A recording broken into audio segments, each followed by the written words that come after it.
Hello everyone, मैं एक CA final student हूँ और इस चैनल पे आपको सारे रिवीजन ऑडियोज़ मिल जाएंगे ग्रुप टू के लिए। अभी तो मैं फ़िलहाल ग्रुप टू की रिकॉर्ड कर रही हूँ और इनडायरेक्ट टैक्स और डायरेक्ट टैक्स दोनों सब्जेक्ट के आपको रिवीजन ऑडियोज़ मिलेंगे।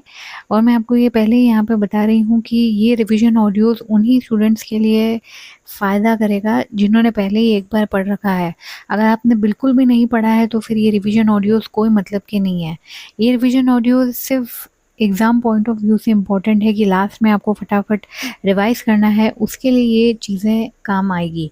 तो मैं स्टार्ट कर रही हूँ। फर्स्ट है, जैसे आईडीटी से स्टार्ट कर रही हूँ। तो फर्स्ट हमारा जो चैप्टर है वो है इंट्रोडक्शन टू जीएसटी। तो जीएसटी का सबसे पहले यही है कि कोई भी टैक्स जब लिवाई करते हैं तो विदाउट अथॉरिटी ऑफ लॉ हम लोग नहीं लिवाई कर सकते हैं। तो कौन उसको करेगा? सेंट्रल गवर्नमेंट या स्टेट गवर्नमेंट कौन करेगा? तो यहाँ पे 7 schedule of article 246 of constitution ने 3 लिस्ट बनाई है, यूनियन लिस्ट, स्टेट लिस्ट और कॉन्करेंट लिस्ट। यूनियन लिस्ट जो है वो सेंट्रल गवर्नमेंट संभालता है, state list state government, and concurrent जो है वो सेंट्रल और स्टेट दोनों मिलके करते हैं। तो सेंट्रल गवर्नमेंट 4 चीज़ें करती है जो अपनी संभालती है, वो है railway, defence, income tax, custom duty. State government जो है वो 3 चीज़ों पे ध्यान देते हैं, police, batting and gambling, agriculture. और थर्ड है कॉन्करेंट लिस्ट जो सेंट्रल और स्टेट दोनों मिलके करती है, वो है हमारा एजुकेशन से रिलेटेड। अब क्या है कि सम टाइप ऑफ टैक्स आते हैं। एक्साइज ड्यूटी मैन्युफैक्चरिंग पे लगता है जो कि सेंट्रल गवर्नमेंट संभालते हैं। पहले ये सब चीज़ें होती थी। वैट जो है वो सेल्स पे लगता है, स्टेट गवर्नमेंट संभालती है। सर्विस टैक्स सर्विस पे लगता है, सेंट्रल गवर्नमेंट संभालते हैं। अब यहाँ पे आ जाता है जीएसटी आया तो वन नेशन वन टैक्स हो गया। और ये जो था 101st यानी कि 101 कॉन्स्टिट्यूशनल अमेंडमेंट था, जो कि आर्टिकल 246 ए में आया कि सेंट्रल और स्टेट गवर्नमेंट दोनों के पास कॉन्करेंट पावर है टू लिवाई दी टैक्स।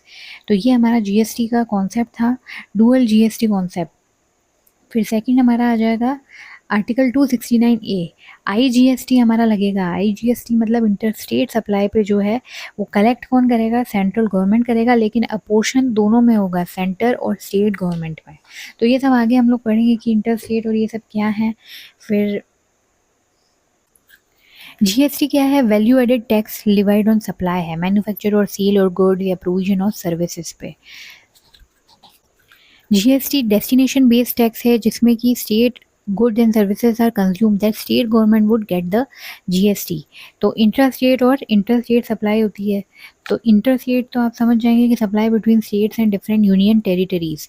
लेकिन इंट्रा स्टेट सप्लाई क्या होगी कि विद इन दी 28 स्टेट्स और 3 union territories. Taxes subsumed in GST कौन कौन से हैं?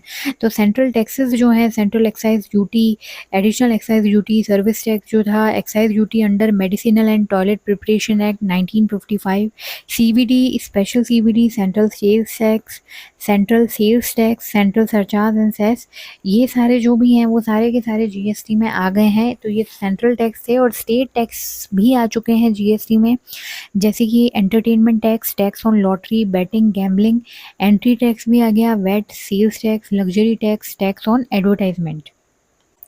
जीएसटी में कुछ कुछ चीज़ें नहीं आती है, जैसे कि GST is levied on all the goods and services, लेकिन alcoholic liquor for human consumption, petroleum crude, diesel, petrol, ATF and natural gas, इन चीज़ों पे जीएसटी अभी लिवाइड नहीं होता है। तो ये क्या है? Outside the realm of GST है। तो ये subject to state excise duty है। तो इन पे क्या है? सीएसटी, वैट जो भी है रिस्पेक्टिवली वही चीज़ लगेगी जो पहले लगती है। तो जीएसटी में ये अभी नहीं आते हैं। जब भी नोटिफिकेशन आएगा तब ये चीज़ें आ जाएगी। तो सबसे पहले है जैसे अल्कोहलिक लिकर है, तो ये मैंने बताया कि outside the realm of GST है। फिर है सेकंड पे petroleum crude, diesel, petrol, ATF, natural gas, they are not presently leviable to GST. GST will be levied on this product from a date to be notified on the recommendation of the GST council and till such date central excise duty continues to be levied. Third है tobacco. Tobacco जो है within the purview of GST भी है। अब ये ऐसा product है जिसमें क्या है, union government also has retained the power to levy the excise duties on tobacco and tobacco products manufactured in India. यानी कि this is subject to GST as well as central excise duty. Reason ये है कि tobacco जैसा product है उस पर ज़्यादा टैक्स इसलिए लगा रहे हैं ताकि ये लोग कम खाएं। अभी हम लोग यहाँ पे सिर्फ रिवाइज कर रहे हैं, इसलिए मैं जल्दी जल्दी जो जो रेलेवेंट प्रोविजंस हैं वही मैं पढ़ रही हूँ, क्योंकि ये सारे revision audios exam point of view से हैं। फिर है opium, Indian hemp, other narcotic drugs and narcotics. ये जो भी हैं ये within the purview of GST है, लेकिन स्टेट गवर्नमेंट ने भी यहाँ पे क्या रखी है, पावर रखी है to levy the excise duties on such products manufactured in India. तो यहाँ पे क्या है, जीएसटी और स्टेट एक्साइज ड्यूटी दोनों लगेगा। फिर आ जाएगा रियल एस्टेट सेक्टर, इसको भी outside of ambit of GST रखा है, तो जीएसटी नहीं लगेगा सेल और परचेज ऑफ इमूवेबल प्रॉपर्टी, और वो तो वैसे भी डीटी में आ ही जाता है, तो यहाँ पे जीएसटी में ये चीज़ नहीं है। जो नशीले पदार्थ हैं उन पे दोनों टैक्स लगेंगे कि जीएसटी भी लग रहा है और सेंट्रल एक्साइज ड्यूटी भी लग रही है। फिर एक जीएसटी कॉमन पोर्टल आया, क्योंकि ये डेस्टिनेशन बेस्ड टैक्स है तो common portal was needed which could act as a clearing house and verify the claims and inform the respective governments to transfer the funds. So, a common GST electronic portal, www.gst.gov.in, a website managed by Goods and Service Networks (GST) and a wholly owned government company, is set up by the government to establish a uniform interface for the taxpayer and a common and shared IT infrastructure between the center and states. Centre and state and functions क्या है, GST इनका क्या function है, ये यही करता है कि क्या क्या जीएसटी में क्या क्या चीज़ें होती है। सबसे पहले आता है facilitating registration, returns to central and state government, computation and settlement of IGST करेंगे, matching of tax payment detail with the banking network देखेंगे, फिर providing various MIS report to the central and the state government based on the tax payer return information जो दी है, तो MIS report जाएगी आगे, फिर analysis of the tax payers profile. इतना कर लेंगे तो बहुत ही है। तो ये तो जीएसटी कॉमन पोर्टल था। उसके बाद एक इनवॉइस रजिस्ट्रेशन पोर्टल भी आया है। वो क्या है, invoice registration portal, IRP is the website for uploading and reporting of E invoices by the notified person. और ये मैनेज कौन करता है, national informatics centres, ministry of electronics and information technology, government of India. तो जितने भी registered business हैं with an aggregate turnover based on the pan in any preceding financial year, यानी कि 2017-18 के बाद से ग्रेटर देन 5 करोड़ से ज़्यादा जिनका है एग्रीगेट टर्नओवर, तो उनको क्या करना पड़ेगा, ई इनवॉइस इशू करना पड़ेगा।